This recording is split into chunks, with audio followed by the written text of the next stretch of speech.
What is up, you guys? It's your favorite producer, Don, and today gonna show you guys how I make some soulful R&B.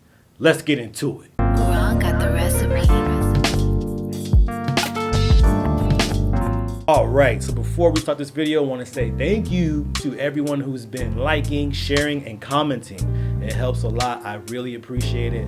I hear all the time and I see all the time, dang man, this channel is so underrated. I can't believe you only have this many subscribers.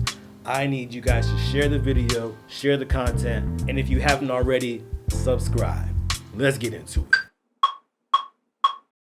Alright, so let's talk drums. So the way I approach drums is pretty simple. Find the right expansion pack, delete the pre-made loop, start from scratch. No copycat business going on here.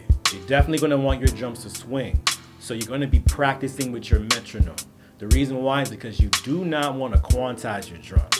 If you quantize your drums even 50%, you're going to lose that swing, you're going to lose that real feel. You want your drums to feel like there's an actual band in the studio with you. That's the effect that you want. So practice, practice, practice with the metronome. Practice with the metronome. We're using the Aquarius Earth expansion pack from Native Instruments. It's a super soulful expansion pack with tons of sounds and presets to choose from. And if you saw my last video talking about flams, we're using that same technique. Alright, so let's talk bass. This time I'm using Native Instruments live bass from their Sierra Groove expansion pack. It's a really warm bass, got some nice presets on it, good to go.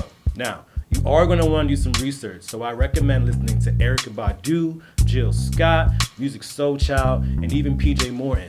All those artists and their musicians are a great reference and starting point if you're looking to make some R&B and soulful beats.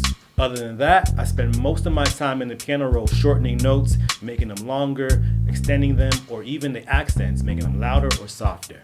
As always, I threw some guitar rig on there for some added flavor, but you can use whatever effects you like. Piano, Rhodes, let's talk about it. So the main piano that I'm using on this record is the Maverick piano from Native Instruments Konkat Player. I've been using it for a few years now.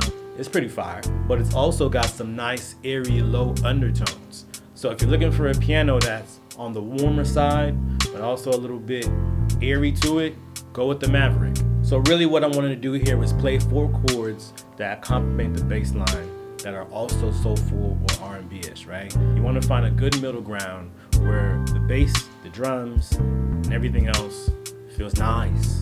You're gonna want to do some research on jazz, R&B, and soul. This is crucial to your production.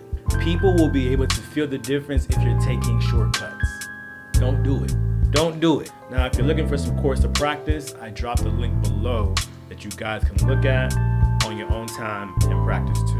The Rhodes piano that I used was the Scarpy Mark I.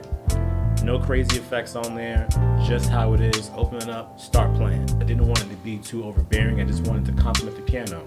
Remember, when you're complimenting something, you don't really want it to be on top, you don't want it to match, you want it to kind of be right there. Other than that, going back to that piano roll, we stretch our notes out, we make sure everything sounds good. We want all that goodness in every chord. So go back into your piano roll, make sure every chord is stretched all the way out. Make sure you spend the time in there correcting those accents and making everything sit where it needs to be. Hey, what's up guys? Thanks for watching. I really appreciate it. If you like what you saw, go ahead and hit that subscribe button for more content. Like the video, share it with your friends, and let me know how you feel in the comments, man. I really appreciate it. Peace.